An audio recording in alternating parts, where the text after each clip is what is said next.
So cleaning your Magnifica coffee machine, first you have to take out the water compartment. Then after, if you go towards the side, you could see the open side, so you just have to pull it out, and then you set the machine inside, you push it out, hold it tight, the two clips. Then usually though, it's always kind of dirty, but I cleaned mine not so long ago. I haven't used it since then, so yeah, it looks pretty cool and good to go. And also you can try to look inside the machine. If it's dirty, you try to take like a wipe to clean it up. But other than that, that seems good.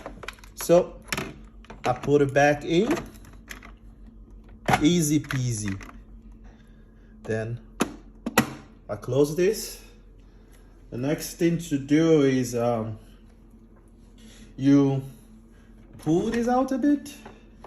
Usually this is filled up with used coffee, but I cleaned mine up not so long, so you can throw it into the trash.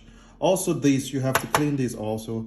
The water from the coffee usually stays here, but I just cleaned mine and it seems good to go. So then next, you put this back in. And then, see, easy peasy. So the next step is to check if you have enough amount of coffee. As you can see, in order for you to use a coffee with the seed type of coffee, you gotta put them in here so it grinds better. So you cover this, and now I think we're ready for our first coffee make.